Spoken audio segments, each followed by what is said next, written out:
Hello dear students. कल हम female reproductive part of flower की बात कर रहे थे, यानी गायनोशियम की बात कर रहे थे। और उसमें मैंने बताया था कि सबसे सेंटर की तरफ कार्पल होते हैं, और कार्पल बेसिकली 3 पार्ट इसके होते हैं, स्टाइल, स्टिग्मा और ओवेरी। इसमें सबसे ऊपर के स्टाइल और स्टिग्मा की अपन बात कल कर चुके थे। सबसे इम्पोर्टेंट पार्ट होता है ओवेरी। ओवेरी सबसे लोअर पार्ट होता है, बेसल पार्ट होता है, जो कि फूला हुआ होता है, और इसके अंदर बहुत सारे ओव्यूल पाए जाते हैं। ओव्यूल ओवेरियम कैविटी के अंदर प्रेजेंट होते हैं।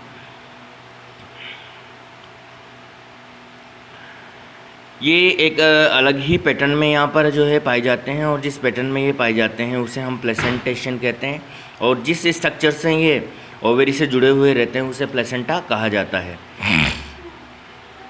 इस ओव्यूल को ही मेगास्पोरेंजियम भी हम कहते हैं। ओव्यूल की नंबर जो है अलग अलग स्पीसीज़ के अंदर अलग अलग मिलती है। जैसे मैंगो के अंदर सिंगल ओव्यूल पाया जाता है, और दूसरे जो प्लांट होते हैं जैसे टोमेटो होता है उसके अंदर बहुत सारे पाए जाते हैं। तो जितने फ्रूट के अंदर सीड होते हैं उतने ही ओव्यूल होते हैं। जैसे मैंगो के अंदर, मैंगो का जो फ्रूट होता है उसके अंदर एक ही सीड निकलता है, जैसे टोमेटो है उसके अंदर बहुत सारे निकलते हैं। तो नंबर ऑफ ओव्यूल जो है अलग अलग स्पीसीज़ में वेरी करती है। प्लेसेंटा, इसी को ही हम मेगास्पोरेंजिया भी कहते हैं, ओव्यूल को ही मेगास्पोरेंजिया कहा जाता है। ओव्यूल प्लेसेंटा से जिस स्ट्रक्चर से जुड़ा रहता है उस स्ट्रक्चर को हम फ्यूनिकल के नेम से जानते हैं।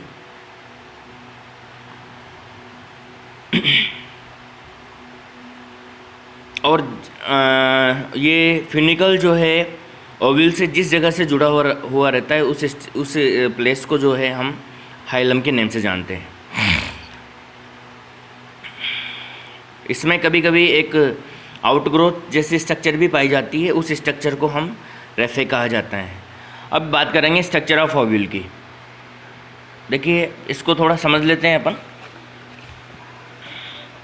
ये फीमेल पार्ट है, ये स्टिग्मा है, और ये लंबी सिस्टाइल है, और नीचे वाला ये ओवेरी होता है। इस ओवेरी के अंदर ओव्यूल होते हैं।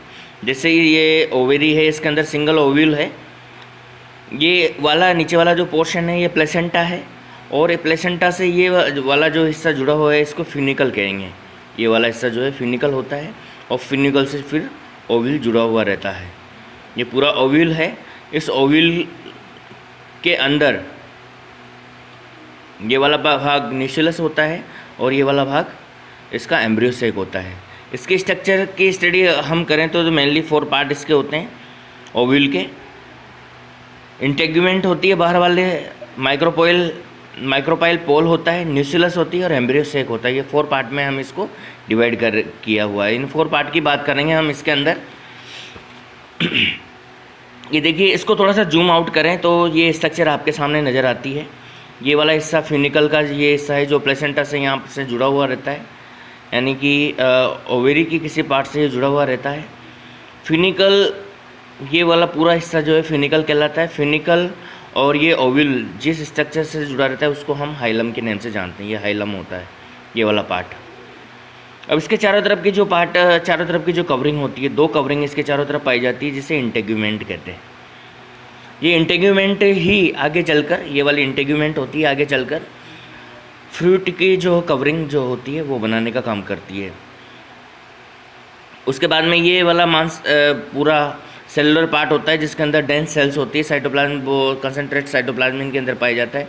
इसको हम न्यूक्लियस के नेम से जानते हैं। अब इस न्यूक्लियस के बीच में यहाँ ये वाला हिस्सा जो है माइक्रोपाइल कहलाता है, और इसका अपोजिट वाला हिस्सा चलेजा कहलाता है। ये माइक्रोपाइल एंड है और ये चलेजा एंड कहलाता है। माइक्रोपाइल एंड पे माइक्रोपाइल पोर पाया जाता है, चलेजा एंड पे कोई पोर नहीं होता है। इस माइक्रोपाइल एंड की तरफ जो है यहाँ पर मेन इसकी स्ट्रक्चर बनती है, जिसे हम एम्ब्रियो सेक कहते हैं। एम्ब्रियो सेक में बेसिकली 3 पार्ट होते हैं, एंटीपोडल सेल, पोलर न्यूक्लियाई और एग एपरेटस। ये इधर वाली जो है एंटीपोडल सेल होती है, 3 एंटीपोडल सेल होती है, बीच में पोलर न्यूक्लियाई होता है, और ये एग एपरेटस होता है। एग एपरेटस के अंदर 2 तरह की स्ट्रक्चर होती है। एक तो एग सेल होती है, बीच में जो होती है वो एग सेल होती है, और ये जो 2 साइड में सेल होती है जिनको हम सिनर्जिस सेल के नेम से जानते हैं। तो बेसिकली ये स्ट्रक्चर इसकी होती है। इसी को अब हम डिटेल में यहाँ स्ट्रक्चर स्टडी करेंगे। सबसे पहले बात करें हम इंटीग्यूमेंट की। आउटर मोस्ट प्रोटेक्टिंग कवरिंग जो होती है ओव्यूल की, जिसे हम इंटीग्यूमेंट कहते हैं, जनरली 2 ये होती है और आगे चलकर सीड कोट का फर्टिलाइजेशन के बाद में सीड कोट बनाने का काम करती है। 2 पार्ट में ये डिवाइड होती है। आउटर जो होती है आउटर इंटीग्यूमेंट, इनर इंटीग्यूमेंट। लीची और कैसर जो होते हैं इनके अंदर जो है 3 लेयर इंटीग्यूमेंट की होती है। फिर वहाँ पर क्या होगा, आउटर इंटीग्यूमेंट, मिडिल इंटीग्यूमेंट और इनर इंटीग्यूमेंट, 3 पार्ट होंगे। मिडिल और उसके अंदर आ जाएगा। On the basis of number of integument ovule में बी यूनि इंटीग्यूमेंट। अगर एक ही इंटीग्यूमेंट है तो यूनि कहा जाता है। बाई इंटीग्यूमेंट अगर 2 इंटीग्यूमेंट है तो, और अगर इंटीग्यूमेंट नहीं है तो विदाउट इंटीग्यूमेंट कहा जाता है। सेकंड इसमें बात करेंगे माइक्रोपाइल पोर की। आपको पता है ये वाला हिस्सा जो होता है इसको हाइलम की तरफ का जो हिस्सा होता है इसको माइक्रोपाइल पोर कहते हैं। ये माइक्रोपाइल पोल कहा जाता है और यहाँ पर एक पोर होता है, एक छेद होता है जो कि बाहर की तरफ खुलता है। It is a pore like structure. Integument does not complete cover the ovule. It forms the small opening micropyle. It is a pore like structure which is the found into the upper side or lower side. ऊपर या नीचे दोनों की तरफ हो सकता है। It is known as micropyle. Pollen tube enter into the ovule in this plane. देखिए आगे जो पोलन ट्यूब आएगी जब फर्टिलाइजेशन होगा, एक छेद जैसा होता है पोलर माइक्रोपाइल एंड पे, और जब आगे जब पोलन ट्यूब एंटर करेगी वो सिर्फ और सिर्फ यहीं से एंटर करती है और यहीं आके मेल गैमेट रिलीज करती है जो कि फर्टिलाइजेशन में हेल्प करते हैं। इसके बाद में बात करेंगे अपन न्यूक्लियस की। न्यूक्लियस जो है मेन बॉडी होती है इसकी ओव्यूल की, और इस बहुत सारी पैरेन्काइमेटा सेल से ये बनी होती है। रिजर्व फूड बहुत ज़्यादा अमाउंट में इनके अंदर होता है जो कि आगे एम्ब्रियो फॉर्मेशन में काम में आता है। फर्टिलाइजेशन के बाद ये जो है पूरी तरह से डिस्ट्रॉय हो जाता है डाइकोट के अंदर, बट जो है मोनोकोट में एक लेयर बना लेता है जिसे पेरिस्पर्म के नेम से हम जानते हैं। ठीक है, तो पूरा नरिशमेंट प्रोवाइड करने का काम करता है जब आपका एम्ब्रियो डेवलपमेंट होता है उस समय, और फर्टिलाइजेशन के बाद में पूरी तरह से ये कंप्लीट हो जाता है, डिस्ट्रॉय हो जाता है डाइकोट के अंदर, और मोनोकोट के अंदर ये थोड़ा सा बच जाता है। वहाँ भी यूटिलाइज तो इसका हो जाता है लेकिन थोड़ा सा वहाँ पर बच जाता है जिससे हम पेरिस्पर्म कहते हैं। इसके बाद में हम बात करेंगे एम्ब्रियो सेक। सबसे इम्पोर्टेंट पार्ट होता है एम्ब्रियो सेक सबसे बीच में, और इसी के अंदर फर्टिलाइजेशन होता है एम्ब्रियो सेक के अंदर। अभी मैंने डायग्राम में आपको समझाया था कि ये माइक्रोपाइल रीजन की तरफ पाया जाता है, और न्यूक्लियस में ही कोई एक सेल बड़ी होकर जो है मेगास्पोर बनाती है। न्यूक्लियस की सेल मेगास्पोर बनाती है और इसकी साइज़ धीरे धीरे इंक्रीज़ हो जाती है और इसका साइटोप्लाज्म में डेंस हो जाता है और ये एम्ब्रियो सेक में कन्वर्ट हो जाती है, which is the main structure of ovule, जो कि मेन स्ट्रक्चर होती है ओव्यूल की। Opposite part of micropyle pole is known as chalazal pole. Pore नहीं होता है, सॉरी, ये पोल है यहाँ पे, इसको चेलेजल पोल कहेंगे। Embryo sac contain egg apparatus, इसके अंदर एग एपरेटस होता है जो कि माइक्रोपाइल एंड पे होता है, विच हैव 3 सेल्स, इसमें 3 सेल होती है। 1 egg cell, second synergy cell. ठीक है, ये वाला स्ट्रक्चर होता है। ठीक है, इसमें ये एंटीपोडल सेल होती है, ये पोलर सेल होती है और ये एग सेल होती है इस साइड में, और ये 2 सिनर्जी सेल होती है। एग सेल सबसे इंपॉर्टेंट होती है, एग सेल में ही फर्टिलाइजेशन होता है और आगे चलकर एम्ब्रियो ये एग सेल ही बनाती है। बाकी ये सिनर्जी सेल्स वगैरह एंटीपोडल से सब डी जनरेट हो जाती है। पोलर न्यूक्लियाई भी इंपॉर्टेंट होता है, ये एंडोस्पर्म का फॉर्मेशन करता है। तो यहाँ पर 2 ही सेल, टोटल 7 सेल्स यहाँ पर होती है। 7 सेल, वैसे तो 8 सेल होती है क्योंकि ये पोलर न्यूक्लियाई 2 सेल से मिलकर बना होता है, इसलिए टोटल 8 सेल यहाँ पर मान सकते हैं। वैसे 8 न्यूक्लिएटेड एंड 7 सेल्डेड कहा जाता है इसको, क्योंकि यहाँ 3 न्यूक्लियस इसमें है, 3 न्यूक्लियस इसमें है और इसके अंदर 2 न्यूक्लियस होते हैं। तो 8 न्यूक्लिएटेड और 7 सेल्डेड स्ट्रक्चर इसको कहा जाता है। 7 सेल में से केवल 2 ही सेल है, पोलोन्यूक्लियाई और एग सेल, दोनों ही इंपॉर्टेंट है, बाकी सब डिजनरेट यहाँ पर हो जाती है। ये आगे चलकर एम्ब्रियो बनाती है और ये आगे चलकर एंडोस्पर्म बनाती है।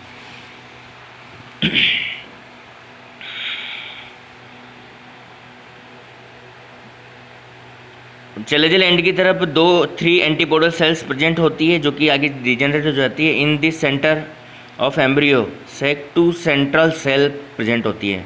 पोलोन्यूक्लियाई या सेंट्रल सेल मतलब एक ही होता है, ठीक है। तो ये इसकी बेसिक स्ट्रक्चर होगी, डायग्राम आप बनाएंगे।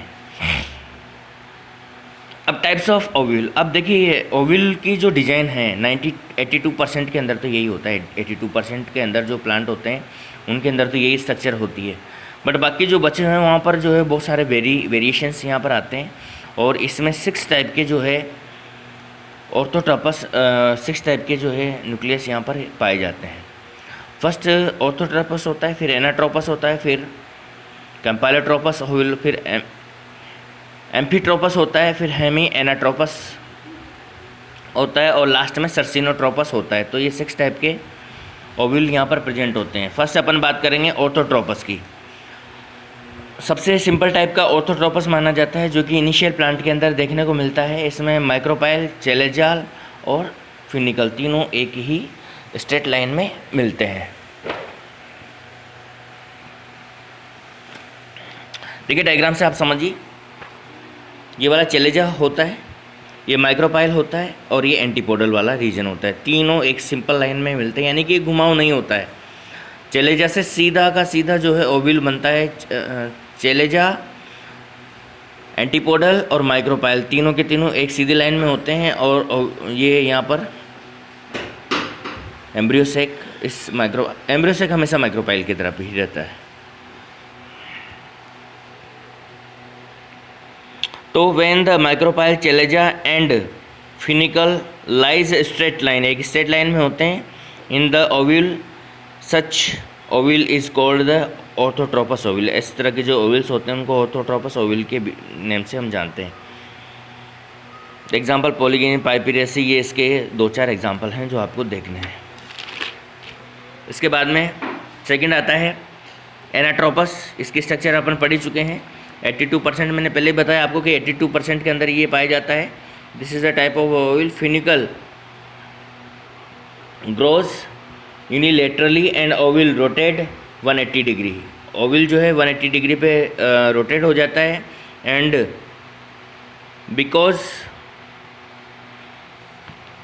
Become opposite in the micropyle comes closer to the hilum. Hilum के ये माइक्रोपाइल जो है हाइलम के नज़दीक आ जाता है। Micropyle, चेलेजा lies in a straight line. Micropyle, चेलेजा हमेशा इसके अंदर स्ट्रेट लाइन में होते हैं, बट जो है माइक्रोपाइल वो किसके पास आ जाता है, हाइलम के पास आ जाता है। 82 फैमिलीज़ के अंदर ये प्रेजेंट होता है। देखिए इसको, ये देखिए ये फिनिकल है, फिनिकल है और माइक्रोपाइल है, दोनों नज़दीक पास पास आ गए हैं, एक दूसरे के नज़दीक आ गए हैं, एक दूसरे के पास पास आ गए हैं। और ये चेलेजा जो है एंड जो है अपोजिट डायरेक्शन में ये चला गया है, तो ये दूसरा हो जाता है इसमें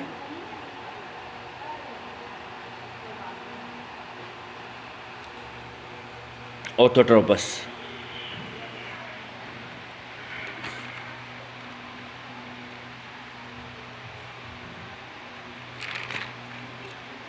सॉरी एनाट्रोपस, एनाट्रोपस टाइप का।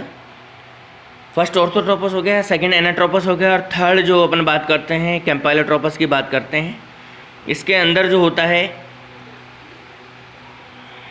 इन this type of ovule the micropyle and chalazal and are not straight line. ये स्ट्रेट लाइन में नहीं होते हैं।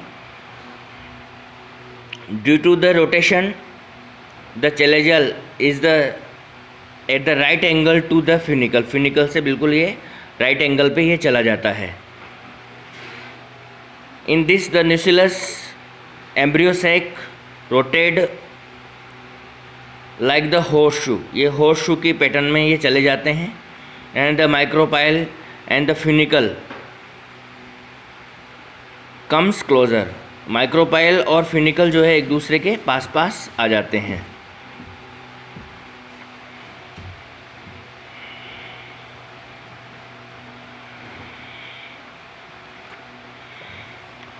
तो देखिए इस टाइप का ये स्ट्रक्चर होती है, इसमें ये रोटेशन हो जाता है और ये जो है माइक्रोपाइल दोनों एक दूसरे के पास आ जाते हैं और ये जो एम्ब्रियो सैक है वो हॉर्स शू की कंडीशन में यहाँ पर आ जाता है, हॉर्स शू की कंडीशन में आ जाता है। और ये भी जो है एक दूसरे से 90 के चलेजाल एंड और माइक्रोपाइल एंड भी एक दूसरे से 90 के एंगल पे आ जाते हैं। इसके बाद में बात करेंगे अपन एम्फीट्रोपस और ट्रांसवर्स। इसके अंदर द ओविल आर ट्रांसवर्स, इसमें ओविल ट्रांसवर्स हो जाता है। Nucellus micropyle and chalaza at right angle to the funicle, funicle से बिल्कुल राइट एंगल पे हो जाते हैं due to the angle of embryo sac is curved. इसमें एम्ब्रियो सैक जो है कर्व्ड हो जाता है। इसमें भी कुछ एग्जांपल दे रखे हैं, ये वाला इसका एग्जांपल है।